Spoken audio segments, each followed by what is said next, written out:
The Hurricanes and Oilers making life difficult early for the Capitals and Golden Knights. This is NHL Wraparound Stanley Cup date for Wednesday, May the 7th, 2025. Vic and Neil saying good day to all hockey fans out there. And very often it takes a little bit of time for series to get juiced up in the second round, particularly after we saw in round one. And while both games had some interesting moments, felt more like a feeling out process, but nonetheless, the roadies doing pretty well for game one. Oh, yeah, for sure. The two series, Carolina, Washington, and Edmonton, Vegas, the road team was able to grab home ice advantage after the first game. So usually what we do is we give the score and then we backtrack to let the game unfold and talk about things as they went along during the course of the evening. But I'm going to start off with the Washington effort last night and their 2-1 overtime loss to Carolina. So I pose this to you. Outside of goaltender Logan Thompson, tell me one good thing that the Capitals could take out of game one.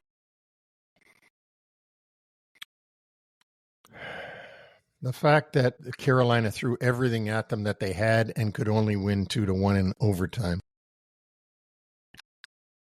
So what you're saying is their effort can't get any worse, that was a rock-bottom effort and that they still lost by only a goal in overtime after having a lead midway through the third period. That's absolutely what I'm saying. All right. Well, then let's do the deeper dive here. Freddie Anderson back in goal for the Hurricanes. First period, 14 out of the first 15 attempts by Carolina. They had 37 shot attempts and a 12-5 edge in shots. And I know this is what Carolina does. And part of what we've discussed is which team would be able to impose their will greater in this series. Would it be the heaviness of the Caps or the speed and tenacity of Carolina? And we certainly saw the visiting team do that in the first period to a T. Oh, absolutely. And Washington, who has been, by the way, a team during the regular season who's clearly their third periods were their best period. There were so many comeback wins by the Caps this season. And so that's just the way they play. They are not good right out of the gate, but Carolina jumped them. Let's talk about the positives of this game. Carolina, they played great. They threw everything they had at Washington. They didn't back down physically. Their best player, Sebastian Aho, had some physical confrontations with the other team. They know that Carolina's not going to back down if Washington tries to play the physical game or get, a little bit down and dirty. So that is the positive for Carolina. An excellent first game on the road. And they played from behind because in the second period, Brendan Duhaime outmuscled Shane Gosta, spared the Washington blue line. Alexi Protas on a 2-on-1 off wing, far side on Anderson to get the Capitals on the board. But by the end of the second period, shot attempts 70-28 at that point. And early in the third period, the Capitals had a chance to extend that lead. Their power play, for lack of a better term, sucked. It was terrible. They had a chance to put a dagger in Carolina, and that power play had nothing. Absolutely nothing. And OV got off a one good shot on the power play, and it was a good save by Anderson. But I got to tell you, did he look bad defensively or what? I mean, we know he's not Bob Gainey. Yeah. OV, but he looked really bad I thought, in defensive assignments. He threw his body around. He really hit. He did. And including him and Burns came together at one point, which was like the elder statesmen getting together from both sides. But it was like dust flying up. Yeah, I mean, the positive you've got to take out of this, if you're a Washington fan, is that our worst, their best, they win 2-1 in overtime. We got to sharpen up. If we do, we'll be okay. midway through the third, and I think Alex Alexiev is taking unwarranted heat for this because it was a turnover in the Capital Zone, and Protas threw a puck into the middle of the ice, which was right in Alexiev's skates. That wound up leading to the tying goal by Logan Stankhoven, middle of the third period. And then you also got to remember that Ryan Leonard had a breakaway with 5:30 left, and puck kind of rolled off his stick and he missed the net. So while chances were far and few between, Capitals did have a chance to get this thing done in regulation. They did, and they weren't able to do it. And as I said, if I were the Caps, I would be saying to myself, okay, that's rock bottom. We can only go up from here. Carolina had a power play in the last 2 minutes or so in regulation when Jacob Chychrun took a penalty. And I just looked during the power play, and this kind of feeds off the game-tying goal. Capitals were terrible clearing pucks all night, not just on this Carolina power play at the end of regulation, but there were just so many parts of their game. And of course, yes, it speaks to the fact that, yes, this was our rock bottom.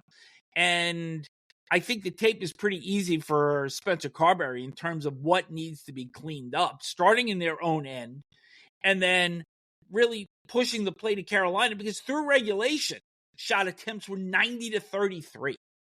You got like a little more than 1/3 of the attempts than your opposition. And you're at home. You're on home ice where you're supposed to out-attempt the other team because you're trying to get your fans behind you. I think you said it best at the very beginning of this segment, and I'll just repeat it.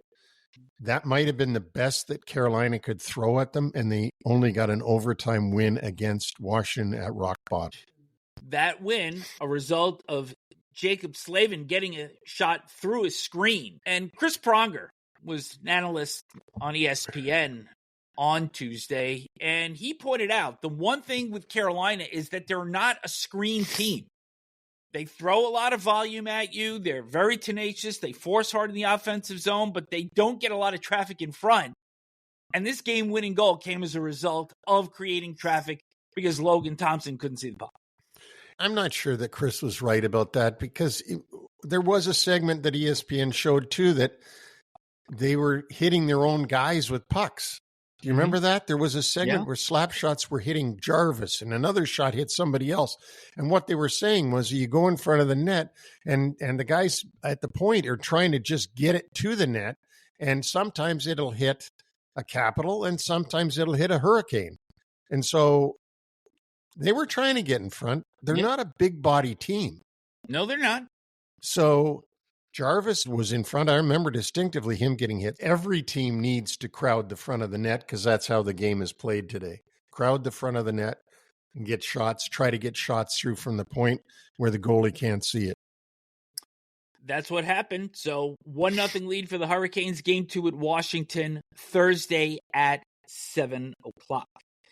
The later game saw the Oilers get a 1-0 lead in the series over Vegas with a 4-2 win. Golden Knights playing without leading goal scorer Pavel Dorofeyev and Alex Pietrangelo, top-end defenseman, missing this game with an illness. But nonetheless, double high-sticking minor early to Ryan Nugent-Hopkins. And Mark Stone tips in William Karlsson's shot to open the scoring. And then at the 9:03 mark, Jack Eichel feeds Stone in front. He scores from the slot area, 2-0, and Vegas, quick break, quick start in the series, and then it kind of ended right there. And they looked like they were on their way. I mean, Stone was pumped. He'd gotten that second goal. You're at home. The fans are into it. Things are going, but then you've got to watch out because we talked about this yesterday. 97-29, here they come for the Edmonton Oilers, and they're tough to stop. And sure enough, that's what happened. And Corey Perry on the line with McDavid and Draisaitl. McDavid sets up Perry to get the Oilers on the board late in the first. And then, almost similar to the earlier game, with Carolina just taking it to Washington all night, we saw this in the second period with Edmonton with a 12-1 shot edge. And you could see that they were taking this game over, even though this went to the third period, still at 2-1. I got a question for you about the Oilers, Mr. Hockey Historian. Oh, ask me too. I love your questions. Do you remember a time when a line for a team, a forward line, had 3 Hart Trophy winners all playing on the same line? It's a wonderful question. And I would say the answer to that would probably be no, because you had a run of Gretzky and you had nobody else, and you had a run of Lemieux and nobody else. So I think you may have gotten 2 of 3 playing on the same line, but I think your point is extremely accurate that On this Edmonton, may be the first time it's happened. Yes, on Edmonton, we have Draisaitl, who won it in 2020, McDavid, who's won it a number of times, and Corey Perry, who won it as Anaheim Duck, all playing on the same line. I just thought of that. Anyways, it was a great goal scored by Corey Perry, and all 3 of the guys on that line did good things. McDavid, of course, with his speed, and Corey Perry holding onto the puck that extra second while Aiden Hill slid across the crease to the other side. I thought it was an excellent goal. How about the DNA on that line? The speed and brilliance of McDavid, the 200-foot play of Draisaitl, and the griminess of Corey Perry. I mean, what a pickup for that team coming out of the issue that he had in Chicago. And he has been such an integral part of their club the last 2 years. And that was Ken Holland who did that. It was also Ken Holland that signed Evander Kane, who has also been in that category with Corey Perry of the 2 guys lesser skilled, and you don't know what you're going to get out of them if you're the opposition. You got to keep your eyes open on those 2 guys because they're always in the middle of something. Glenn Sather used to pick up what he would call reclamation projects, and perhaps that's in the water in Edmonton, because that's something that Sather used to do back in the day when the Oilers had their run of 4 and 5 years and 5 and 7. Little did we know that Glenn himself would become a reclamation project down the road. Let's move to the third period. So he said Oilers were still down 2-1. Leon Draisaitl swats in a backhander after an Evan Bouchard shot deflected over the net. That took place in the first minute of the third. After the game-tying goal, I thought that the urgency level came up a bit for Vegas. However, after an offensive zone turnover by Brandon Saad, Ryan Nugent-Hopkins, and a sharp pass from the aforementioned Evander Kane to Zach Hyman for the winning goal, high glove, 3:02 left. And then, with Vegas pushing for the tie, Connor Brown corralled the puck in front of his own net, went right down the ice, went right past Shea Theodore as if he were invisible. He gets the insurance goal. And now we're starting to see some of that depth scoring for Edmonton that had been missing for a really big part of the regular season. Absolutely. And you got effort and contributions on the score sheet from all parts of the lineup, including Bouchard, the defenseman, including Zach Hyman, the goal scorer, including the superstars, Draisaitl and McDavid, and including the grimy, at this point in his career, Corey Perry. So, yeah, I mean, Edmonton should be pretty happy with that game. The goaltending wasn't bad. You can't blame Pickard on the 2 goals that they got, Stone's deflection and then Stone rifling it in along the ice. If you're Edmonton, I think you got to be pretty happy. You got home ice advantage now, and you snatched game 1 in a place where you were the underdog, according to the sports books. 5th straight comeback win for the Oilers. Calvin Pickard, 5-0 in net. leaving Stu Skinner in Game 3 of the series against Los Angeles. 17 third-period goals so far in the 7 games of the playoffs. So a lot of positives, and puts Vegas in a pretty desperate spot for Game 2. Oh, both the Washington Capitals and the Vegas Golden Knights have put themselves now in a position where it's a must-win in Game 2, because the one thing you don't want to have happen, and I've seen it because I've had my team do it, is go on the road 0-2 to the opposition in the playoffs. And so Vegas, it'll be important that they don't go to Alberta like that, and it'll be important that Washington doesn't make the shorter trip over to North Carolina like that. You've got to win at least one of your home games. And remember that the visiting team goes in there. We always used to say, you want to grab one of these two. That's your goal. Get one of these 2 games on the road in there to grab home ice away from that team. What we see also is, as the playoffs get deeper, clubs tend to be able to lock series down when they're ahead, which is somewhat different than what we see in the opening round. Absolutely. As things go along, as you know, Vic, very well, everything gets tighter and tighter as we go through this playoff series. The first round is the round where there's a lot of physicalness. There could be some fights. There could be things. The second round is always the one that is the least entertaining, I might say, or because the first round, everybody's ready for the playoffs, and is there going to be any upsets? The second round is to see who gets to the semifinal. The semifinal, though, if you win, you're going to go for the cup. So it's the second round that sort of gets lost there. However, they're all important, and 2 road victories to start off with these 2 teams. Vegas and Edmonton will play their second game Thursday at 9:30. Looking ahead to Wednesday, both games on ESPN, 7 o'clock, Florida at Toronto, with the Leafs having taken Game 1 5-4.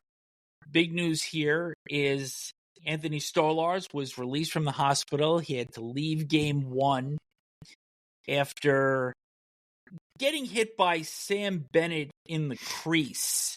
And Bennett did reach out to Stolarz, who, of course, they shared a cup win in Florida last year, and they are friends. But when you're in playoff hockey, nobody's your friend. He is ruled out for Game 2. Joseph Woll will be getting the start.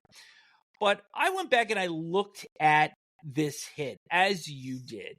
And to me, it looked like a hockey play. It did not look like any sort of egregious elbow or hit to the head. And Dave Jackson texted me, and remember that earlier in the game, Stolarz took a shot off the mask that looked pretty flush. So it actually could have been a combination of those 2 things that forced Stolarz out of Game 1. Yeah, I didn't see it as being strictly Bennett. There was no chicken wing there, like you would sometimes see. There was no evidence. Even watching it on the replay over and over again, you couldn't be decisive that he tried to do anything. And so can you imagine if you only get a chance to see it once and that's exactly when it happens? Yeah. I don't think that the referees made a bad call there. And that very well might be right. I mean, that slap shot that he took off the mask knocked the mask right off his head. Yeah. So I've often thought, these guys gotta get some impact on their head when that puck hits the mask, because the mask is right against their head. I mean, there's not a lot of padding in there between the actual plastic and the guy's noggin. Dave also shared that, look, it's got a little bit of a reputation, and it certainly goes back to last year when he had that sneak punch on Brad Marchand in the second round. But you've got to penalize the act, not who's doing it. And as we saw, the act didn't warrant a penalty. No. Even though the Leafs were calling maybe for a little bit of supplementary discipline on this, it's a hockey play. I got to leave it at that. No, it's not Ekblad on Hagel. That was correct. That was a bad elbow right into the head. So anyway, right. I agree with the non-call. Dallas and Winnipeg open their series at 9:30, and the injury news is really top of mind here. Who's coming back potentially for Dallas? And that would be defenseman Miro Heiskanen and forward Jason Robertson. And Mark Scheifele, Josh Morrissey, Logan Stanley, who has an undisclosed injury, the other two with upper body, all game time decisions. So this is somewhat encouraging for Scott Arniel. And another thing I want to point out here and ask you about, Neil, is there's an extra day that Winnipeg has to get prepared for this series. And I think when you go to 7 games, overtime, the emotion, all of that, to wrap up that series against St. Louis, if you've got to turn around with home ice, that's a tough thing. Dallas is coming in really with everything going, with Rantanen and Hintz and Johnston. The good part is that there's no travel for Winnipeg. No travel. They just they're home and they stay home to play Dallas. The biggest thing, Vic, is Hellebuck admitted that winning that series took a tremendous weight off of him. That he was even doubting himself, and so you've got to think that he's now hopefully for him and for the Jets and Scott Arniel, he has now got his confidence back and he's in a good place and not ready to let in goals he would have stopped during the regular season. Well, he's going to be tested here because Dallas brings more raw offensive talent and more creativity than St. Louis. So let's see if this holds up in round 2, what he's saying. It'll be really fun watching. Little news from around the NHL. It is official. There is a new ice age in Utah. What was rumored last week is now fact. The Utah Mammoth. New uniforms coming. A woolly mammoth. I mean, obviously it's going to be that creature of prehistoric days of the woolly mammoth. So at least they got a name. They don't have to go by hockey club any longer. Can we both agree that the logo will have more hair than me? It's a low bar. Yeah. Also, defenseman Torrey Krug for St. Louis, not expected to play again. He missed all of the 2024-25 season due to surgery last September to address pre-arthritic changes in his left ankle. He joined the Blues prior to the 2020-21 season. This past year was the 5th of 7 with an average annual hit on the salary cap of $6.5 million. The Blues may keep Krug on LTIR in order to save the cap space, which is really unfortunate because he's a good player in the NHL. He was a really good player. I mostly for the Boston Bruins is where he broke in, and little guy, and he broke in the days where not everybody was 5'8". Last night I'm watching the game with Carolina, and they say that Stankoven's 5'8", and I'm like, oh my goodness, like how you can play now at 5'8"? But anyway, Krug had a great career. Was an invaluable guy to the Bruins and to the Blues, and it's tough that he has to stop playing before he wants to stop playing. Yeah. Final item. Eric Staal has been hired as assistant to the general manager in Buffalo. So he will be the right-hand person for Kevin Adams. With the Sabres, he played 18 seasons, retired after 2022-23. So perhaps there is something that Staal can bring to the Sabres. He did play with them for 1 season. What are your thoughts? Well, he's got such a long history in management, and he also has such a long history with the Sabres. It makes perfect sense. No, not. I don't know. I don't know how he can help, but I don't know a lot about these decisions made around the league and why things happen. You try to find a connection as to why this would happen, and it's hard to find one in this case. It doesn't come right off. Like Daniel Alfredson being part of the management coaching team in Ottawa, well, that's easy to explain, right? This one, Eric Staal, I didn't even remember that he played for Buffalo, to be honest with you. So I could see Eric Staal getting a position like this in Carolina, where I well remember his superstardom there. So, well, we'll see.